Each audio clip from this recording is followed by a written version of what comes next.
Senhoras e senhores, bem-vindos a mais um Plebcast. Hoje eu tô acompanhado do Francisco e do Gabriel Gandim. Opa! A gente vai tratar hoje sobre a historiografia da independência do Brasil nos últimos 200 anos. Iremos passar pelo século XIX, XX e XXI. Espero que gostem. Eu vou começar citando a historiadora Regina Robin, que em seu livro A Memória Saturada diz que o passado é uma questão fundamental do presente. A formação da memória em torno da independência do Brasil é baseada em preconceitos que acompanham as fontes históricas desde o século XIX. Muitos deles criados pelos próprios historiadores da época. Mas como assim? Precisamos levar em conta que a história não se resume àquilo escrito ou falado pelos historiadores. Muitas das ideias impregnadas em nossa sociedade se distribuíram por diversos cantos, onde se fixaram nos pensamentos cotidianos, mídia e discussões políticas. Isso não é algo exclusivo do nosso globalizado século XXI. Desde os primórdios do nosso país, a história do passado é moldada pelo presente. As primeiras versões sobre a independência do Brasil foram vinculadas em decretos e manifestos produzidos durante a regência de Dom Pedro, em periódicos e folhetos editados no Rio de Janeiro e em outras províncias, na correspondência de diplomatas europeus e americanos radicados na corte do Rio de Janeiro. Em discursos e textos religiosos, porém, o primeiro a fazer uma narrativa propriamente dita sobre a independência foi o próprio imperador Pedro I, em 1823. Naquela ocasião, o recém-coroado imperador dirigiu seus deputados provinciais de maneira enfática. O discurso fazia referência à luta dos brasileiros contra os portugueses pela soberania de seus países, enfatizando a palavra independência. A palavra independência era usada comumente como clamor pela formação de um governo representativo e formal, não possuindo o significado de separação entre os dois reinos.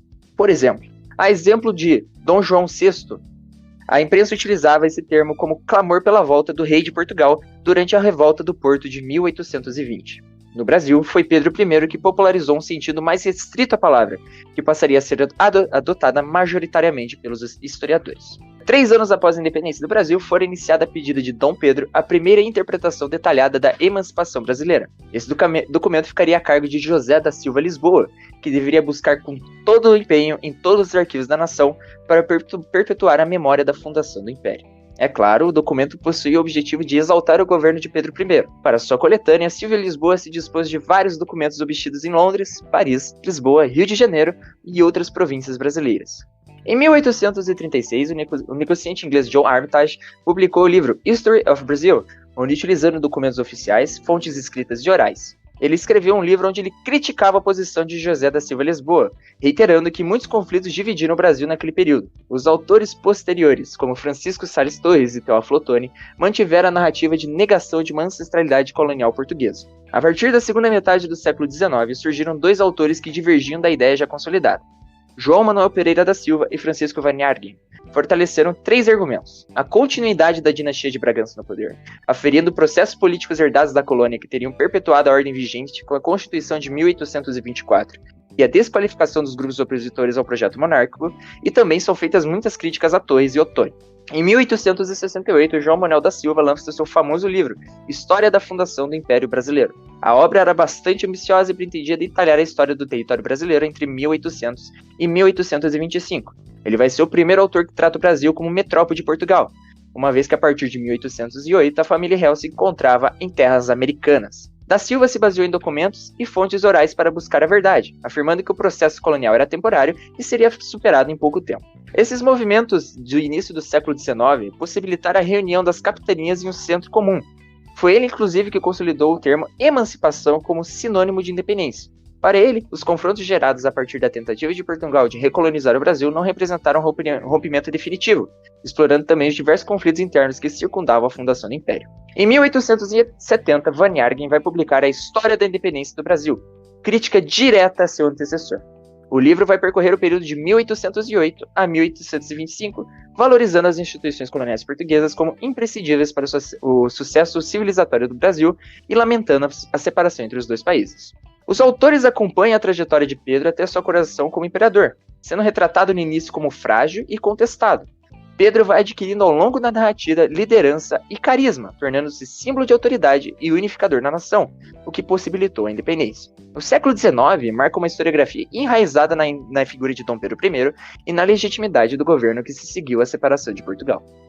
Já no século XX, os estudos da historiografia sobre a independência foram perdendo esse caráter de construção de um passado mítico de personagens nacionais para o Brasil, como o Bernardo ressaltou, passando a criticar essa tentativa de construção de imagem, e esse momento também traz uma nova pauta traz novas pautas para a discussão, como a construção da ideia de Brasil como nação, e se essa já existia naquele momento. A falta de uma unidade nacional, trazendo as revoltas provinciais e como essas poderiam ter impactado na independência. Também tem a tentativa de achar um caráter e uma motivação para a separação entre Brasil e Portugal. Também tem a inserção da história portuguesa nos estudos sobre o Brasil, para assim ter uma visão mais ampla do momento. Um dos historiadores que estava nessa mudança foi Sérgio Buarque de Holanda, que traz a ideia da falta de coesão interna e da falta da ideia de uma nação brasileira durante a separação. Ele também ressalta que a ideia do movimento tinha um caráter elitista e que não tinha um contato com o povo. Holanda também traz a historiografia portuguesa para seus estudos, assim aumentando a contextualização do momento. Outro historiador que renova o campo é Caio Padro Júnior, que traz uma visão marxista aos seus estudos.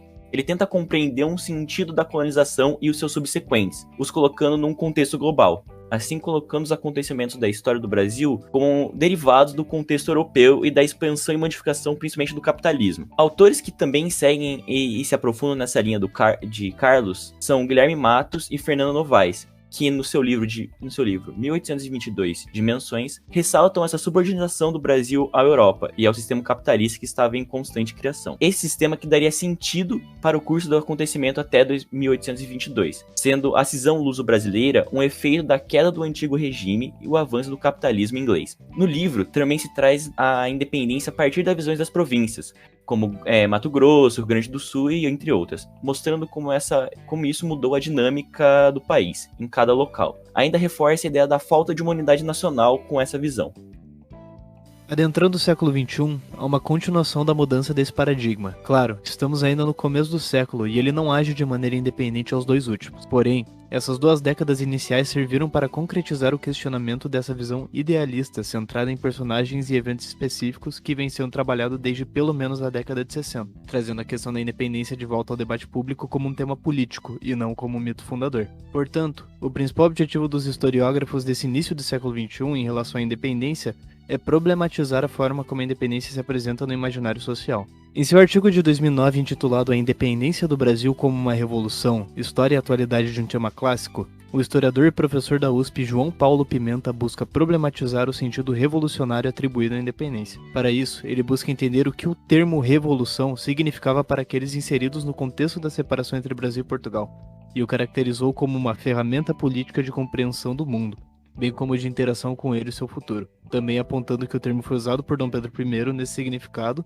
como uma tentativa de legitimar e estabelecer uma coesão necessária entre as, à época, receosas províncias do território. Já um outro artigo seu, publicado em 2022, nomeado Questão Nacional e Independência do Brasil, um problema de 200 anos, Pimenta se volta para a formação do que nomeia de questão nacional, caracterizando-a como a junção de 4 fatores: um Estado, uma nação, uma identidade nacional e um tipo de nacionalismo. Assim, ele caracteriza o papel da independência em cada um desses âmbitos, problematizando suas atribuições prévias e analisando-a de maneira a abordar esses quesitos de um jeito mais balanceado. Outras autoras que abordaram essa questão foram as professoras da USP, Lilia Schwartz, e da UFMG, Heloísa Starling, em seu livro best-seller Brasil, uma biografia. Publicado em 2015, é um dos mais famosos livros introdutórios atuais sobre a história do Brasil e, segundo as próprias autoras, em entrevista concedida ao Núcleo de Estudos de Violência da USP em outubro de 2015, elas buscam abordar a história do Brasil e, consequentemente, a independência, de maneira a problematizar essas ideias pré-concebidas, como a própria Schwartz diz. Então havia também uma preocupação nossa de desafiar um pouco esses limites, porque no fundo essa história que tem feito muito sucesso é uma história muito positiva no sentido de fazer o público leitor acreditar que os fatos se encadeiam quase que como um milagre, né?